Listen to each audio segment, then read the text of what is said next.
जिसकी जिंदगी में कर्जा ही कर्जा डूबा हुआ है, कर्जे में लदालूम हो और कोई उन्नति हो ही नहीं रही, बहुत कष्ट में हो गए, तो प्रदोष के दिन बेलपत्री के वृक्ष के नीचे दीप लगाएं, शिव जी के मंदिर में जाकर दीप लगाएं। जिस प्रदोष व्रत का हम वर्णन करते हैं, जिस प्रदोष के दिन का आपको बधाई कल हमने दी थी कि प्रदोष की आपको बधाई हो, प्रदोष शाम का जो समय होता है, प्रदोष काल जो होता है, उसका वर्णन जब हम करते हैं, ये प्रदोष की पूजन का विधान किसने बनाया, ये प्रदोष की पूजन का नियम किसने बनाया, ये प्रदोष की संध्या काल का, प्रदोष के समय का पूजन का विधान कौन बनाया, ये प्रदोष के समय पर एक बेलपत्र चढ़ाने का विधान किसने बनाया, प्रदोष के समय पर एक समीपत्र चढ़ने का विधान किसने बनाया, प्रदोष के समय पर अगर मान लो कोई भिखारी से भिखारी व्यक्ति भी है जो ठेला चला रहा है, उसके पास में खाने के लिए कुछ नहीं है, फटे कपड़े पहन रहा है, उसकी जिंदगी में कुछ भी नहीं बचा और कर्जे में लदालूम हो गया, एक चावल का दाना अगर वो प्रदोष के दिन, प्रदोष काल में शाम के समय पर शंकर के शिवलिंग पर चढ़ा देता है, तो 3 या 4 प्रदोष में उसका कर्जा चूकना प्रारंभ हो जाता है। प्रदोष का विधान इतना ये प्रदोष का वर्णन करा किसने, इतना प्रदोष की महत्वता बताई किसने, कौन करे इतना वर्णन। अगर प्रदोष की महत्वता बताने वाला कोई है, इसीलिए मेरे शंकर भगवान माता सती को लेकर कुंभज ऋषि के यहाँ, अगस्त ऋषि के यहाँ कथा सुनने के लिए गए थे, क्योंकि उनके बराबर कोई शंकर के महत्व को बता नहीं सकता और प्रदोष के महत्व को नहीं बता सकता। सती मैया को प्रदोष का महत्व बताने के लिए शंकर सती जी को लेकर कुंभज बाबा के यहाँ गए थे, अगस्त ऋषि, कि प्रदोष के महत्व को तो जानो सती, तुम प्रदोष के महत्व को तो सती जानो, तुम प्रदोष के महत्व को तो सती पहचानो कि प्रदोष का महत्व क्या होता है, प्रदोष काल का महत्व क्या होता है, प्रदोष के समय का महत्व क्या होता है। जिस समय पर सूरज डूब रहा हो, चंद्र प्रकाशित हो रहा हो, दोनों का मेल हो रहा हो, ना तो पूरा सूरज डूबा है, ना पूरा चंद्र आया है, ना पूरा अंधेरा है, ना पूरा उजाला है, उस समय को प्रदोष काल कहा गया, उस समय को प्रदोष का समय कहा गया, प्रदोष काल कहा। अब कई लोग हमसे कहते हैं गुरुजी आप हमको प्रदोष का समय बताया करो कि प्रदोष काल किसको कहते हैं, प्रदोष का समय किसको कहते हैं। अब एक बात हम आप सबसे कहना चाहते हैं, जितने लोग आस्था चैनल पर सुन रहे हैं, जितने फेसबुक यूट्यूब पर सुन रहे हैं और जितने रेवाड़ी की इस पवित्र धरा पर कथा को सुन रहे हैं, आप सबसे एक बात कहना चाहेंगे,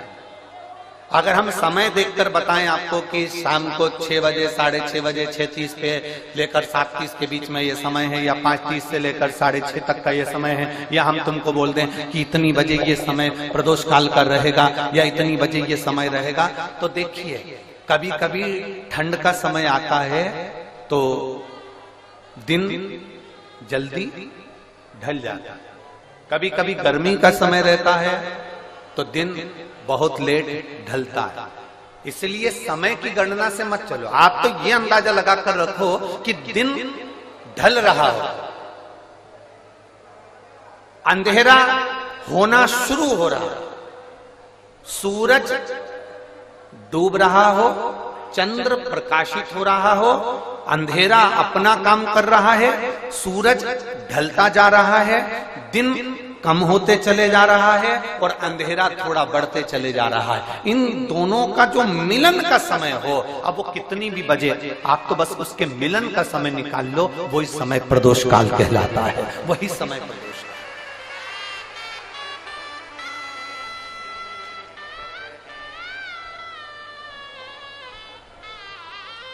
अब प्रदोष काल की पूजन का विधान किसने बनाया, कोई आपसे पूछे तो क्या बताओगे,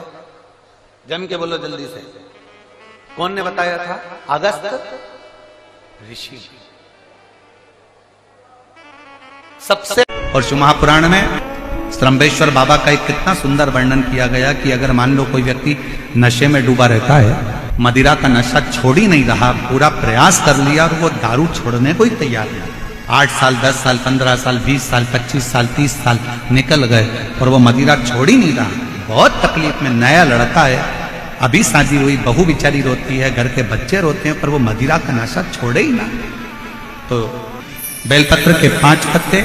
शमी के 3 पत्र और काली मिर्च 5,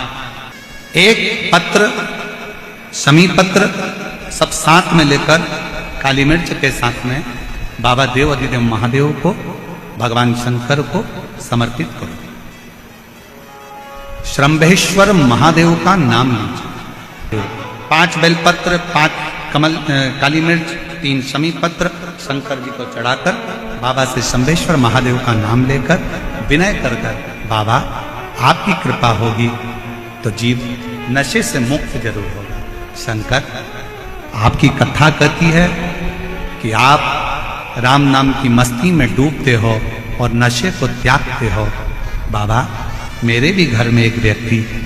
उसका नाम ये है, ये गोत्र है, वो नशे में डूबा रहता है। बाबा, इसको नशे से बाहर निकालो। झोली पसार कर प्रणाम करो। अपने हाथ की हथेली को, जैसे ये जल बहने वाला जो स्थान है, यहाँ